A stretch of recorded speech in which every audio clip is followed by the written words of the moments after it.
আমার জানা মতো সম্ভবত 12 জন সাবমিট করেছিল, 3 জনেরটা গ্রহণ করেনি। আমারটা গ্রহণ করেছে এবং অন্য 9 জনটা গ্রহণ করেছে। স্বচ্ছভাবে হয়েছে আমার কাছে মনে হয়েছে, এবং কেন হয়নি, কি কারণে হয়নি যাদেরটা, তার ব্যাখ্যাও করেছে, যার ফলে আমার কাছে বেশ ট্রান্সপারেন্ট মনে হয়েছে প্রক্রিয়াটা, এবং ওনারা বেশ পরিচ্ছন্নভাবে সেটা উপস্থাপন করেছে, কারণগুলি ব্যাখ্যা করেছে। এটা আমার মানে একটা গ্রহণযোগ্য নির্বাচনের ক্ষেত্রে নির্বাচন কমিশন এবং সরকারের যে দায়বদ্ধতা রয়েছে, যে আন্তরিকতা রয়েছে, তার একটা প্রাথমিক প্রতিফলন আমি দেখতে পেয়েছি আমার অবজারভেশন। আর নির্বাচনে আজকে যেটা হলো সেটা হচ্ছে গণতন্ত্র পুনঃপ্রতিষ্ঠার যে পদক্ষেপ, সেই পদক্ষেপের চূড়ান্ত পর্যায়ে আমরা পৌঁছালাম।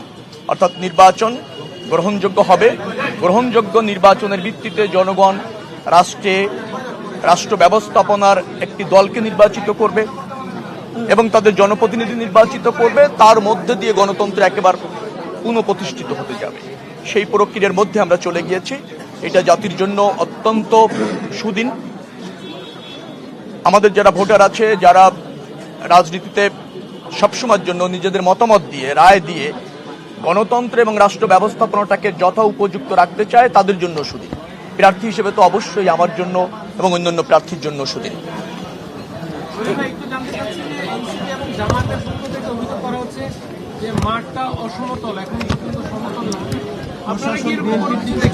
না, আমি সেরকম দেখছি না।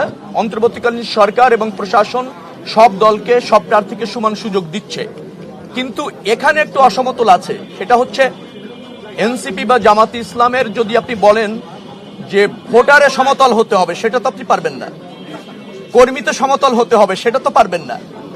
তো জনপ্রিয়তা, ভোটের আধিক্য, ভোটারদের উৎসব, কর্মীদের অ্যাক্টিভিটিস, এটা তো বড় দল এগিয়ে থাকবে, এটাই ন্যায্য। কিন্তু সব রাজনৈতিক দল, সব প্রার্থী সমান সুযোগ পাচ্ছে, সে ব্যাপারে অন্তর্বর্তীকালীন সরকারও সংকল্পবদ্ধ, প্রশাসনও আপনার তাদের দায়িত্বে নিয়োজিত। এখানে কোনো বিভ্রান্তি তৈরি করার কোনো সুযোগ আছে বলে আমার কাছে এখনো মনে হয়নি।